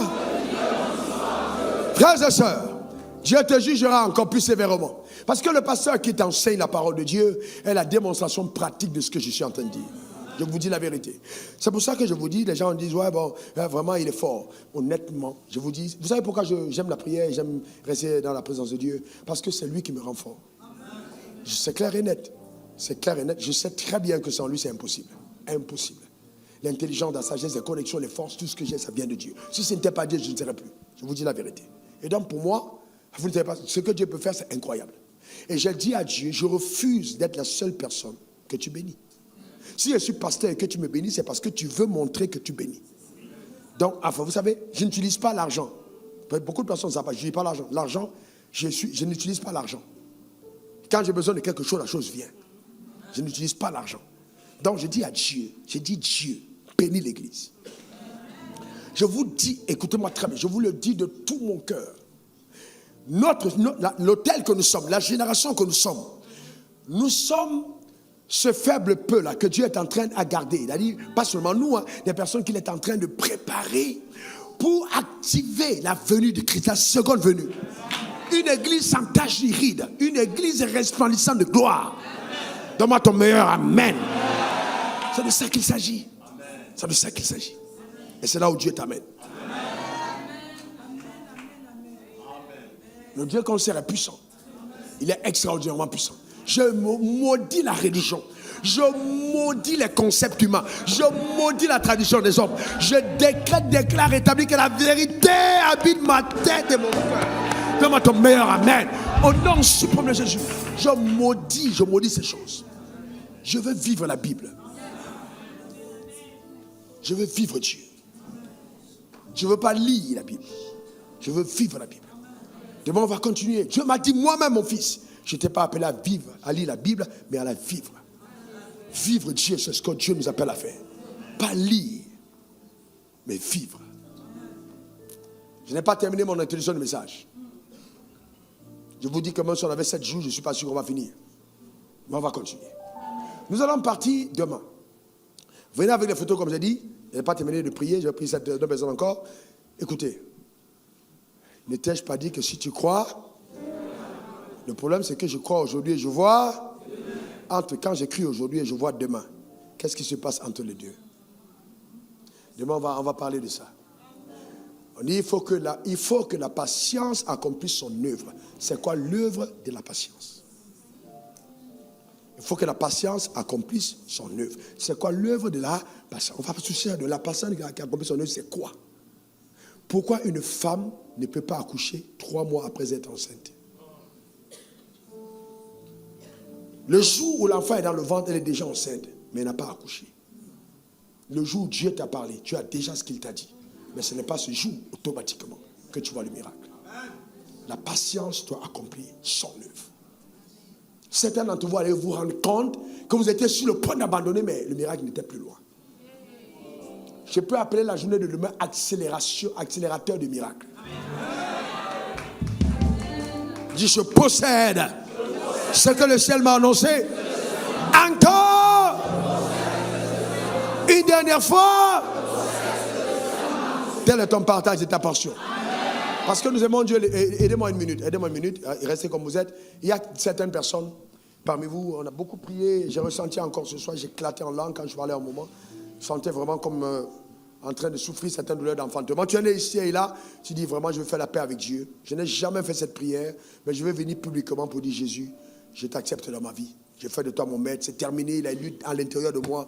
À partir d'aujourd'hui, je te donne ma vie, je veux vivre pour toi. Lève ta main là où tu es, je veux prier avec toi. Lève ta main avec toi, avec moi. Lève ta main là où tu es. Je prie avec toi. Lève ta main. Quelqu'un qui est là. N'aie pas honte, lève ta main là où tu es, lève bien ta main. Eh bien, acclamons le Seigneur pour eux. Venez. Venez devant. Acclamons le Seigneur pour ceux. Tu dis, si je meurs aujourd'hui, ah non, je veux faire la paix avec Dieu. Eh bien, avance devant l'autel. Avance devant l'autel, n'aie pas honte. J'ai vu les mains levées, venez, n'ayez pas honte. Venez devant l'autel. Oh, c'est la plus belle décision. Pendant que tu avances, Satan perd tous les territoires qu'il avait gagnés dans ta vie et la restauration est ton partage. Avance devant l'autel. C'est...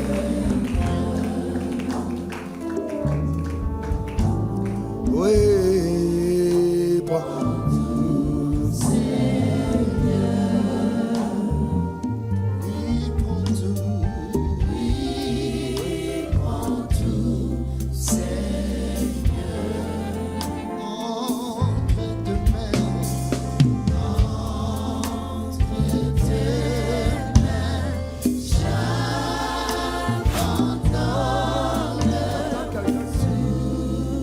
Je veux bien, mais moi je suis catholique. Et je veux dire à la personne, ce n'est pas une question de religion.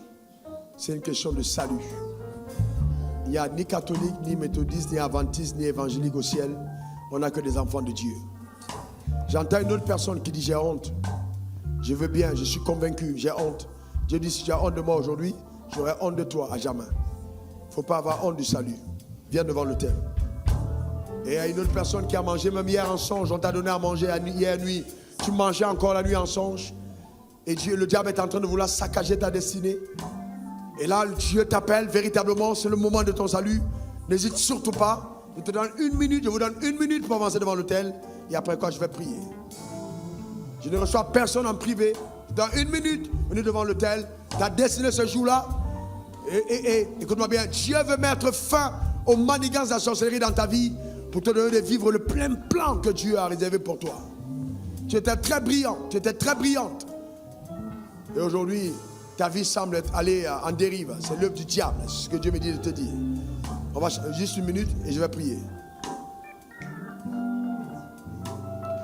Oui, prends tout, Seigneur.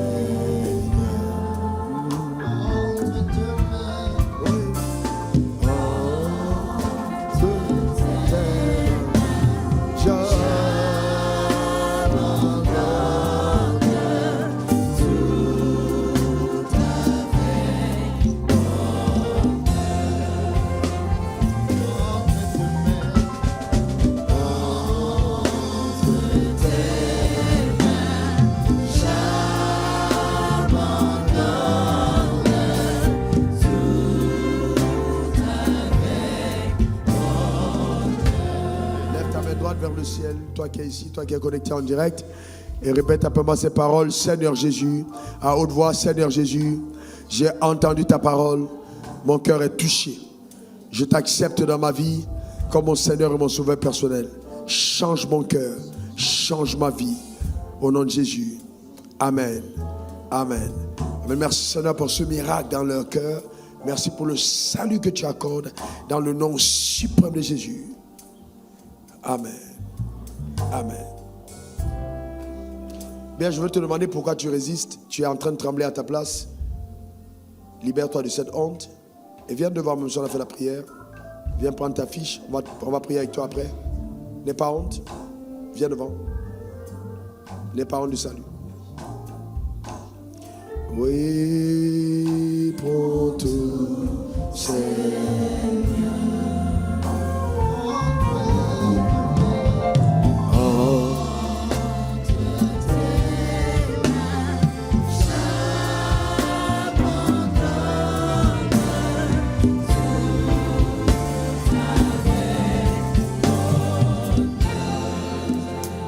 Je veux te rendre grâce pour cette soirée. Je te recommande toutes les personnes qui ont été connectées à la parole, qui l'ont entendue. Je décrète, déclare, établi dans le nom suprême de Jésus que cette parole ne rentrera pas à toi sans avoir accompli ce pourquoi elle est sortie. Je prie d'avance pour l'offrande de connexion. Pour toutes les personnes qui diront, Seigneur, j'ai écouté cette parole et j'apporte mon offrande. Que ces personnes soient pleinement visitées et que cette offrande permette l'accès à un autre palier de gloire dans le nom suprême de Jésus. Merci pour tes œuvres remarquables et bénies. Au nom suprême de Jésus, j'ai prié. Quelqu'un dit Amen 3 fois. Amen. Amen.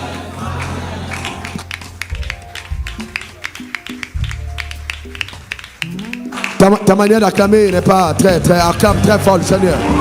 Acclame le Seigneur pour ta vie.